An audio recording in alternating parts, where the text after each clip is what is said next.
Assalamualaikum warahmatullahi wabarakatuh. Perkenalkan, nama saya Eva Afriani. Saya akan memaparkan mengenai persepsi.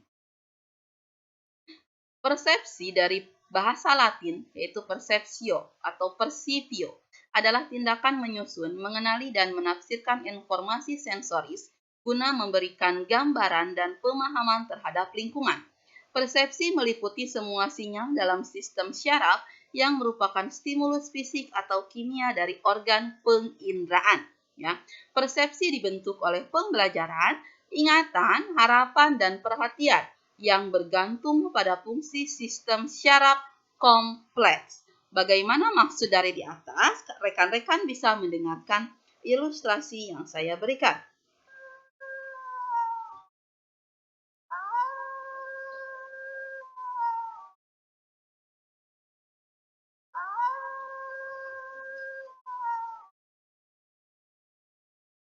Nah, dari suara yang rekan-rekan dengarkan tadi, rekan-rekan bisa menyimpulkan bahwa suara tadi merupakan suara dari auman serigala.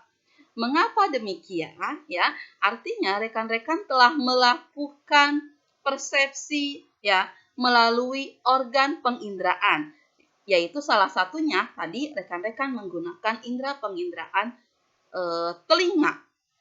Ya, kemudian, dari mana rekan-rekan bisa mengetahui bahwa suara auman tadi adalah auman serigala, bukan auman dari hewan kerbau atau sapi? Rekan-rekan mungkin pernah mendengar sebelumnya atau pernah melihat serigala mengaum secara langsung. Itu maksud dari kalimat ini. Kita lanjutkan, ada yang namanya konstantanan persepsi. Kekonstantanan persepsi yaitu bersifat tetap yang dipengaruhi oleh pengalaman, yang meliputi kekonsistenan persepsi terhadap warna, bentuk, dan ukuran. Contohnya, apakah rekan-rekan mengetahui warna dari cendol apa? Hijau. Ya, rekan-rekan saya yakin bahwa menjawab cendol itu warna hijau. Kenapa demikian? Karena rekan-rekan sering sekali atau mengingat bahwa cendol itu warnanya hijau. Padahal bisa jadi cendol itu warnanya merah atau kuning. Itu yang namanya kekonstantanan. Daun warnanya apa? Hijau. Padahal tidak semua daun warna hijau. Ada juga warna yang merah gitu ya, atau yang kuning. Kemudian, kalau warna rumput hijau. Mengapa demikian?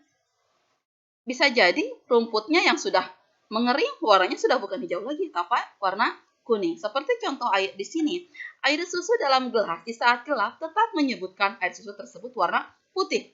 Meskipun dalam keadaan gelap sekalipun, meskipun dalam keadaan tidak melihat sekalipun, yakin air susu warna apa? Warna putih. Itu maksud dari kekonstantanan persepsi. Ya, kita lanjutkan, yaitu ada juga yang namanya teori persepsi hubungan.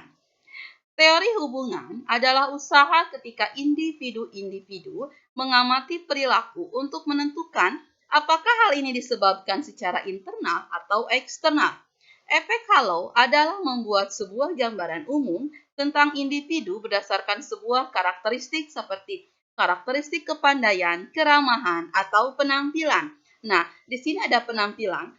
Biasanya setiap individu-individu ya lebih cepat berpersepsi mengenai penampilan. Ketika kita melihat seseorang perempuan menggunakan pakaian seksi, biasanya kita akan berpersepsi bahwa perempuan tersebut memiliki sifat nakal. Kemudian, ketika kita melihat seseorang menggunakan pakaian rapi, kita akan berpersepsi bahwa orang tersebut orang baik atau orang ramah. Padahal tidak semua yang nakal itu menggunakan pakaian seksi, atau tidak semua yang baik itu menggunakan pakaian yang rapi, atau tidak semua yang rapi tidak semua yang rapi adalah orang baik, ya, atau tidak semua yang seksi itu nakal.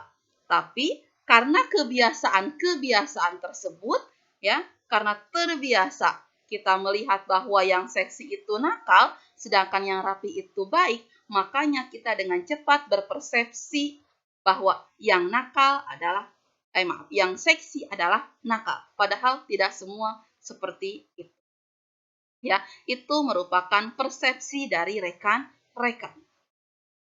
Di sini ada yang namanya jenis-jenis persepsi. Yang pertama ada yang namanya persepsi visual. Maaf, ini harusnya persepsi visual. Ya, persepsi visual itu didapat dari indera penglihatan.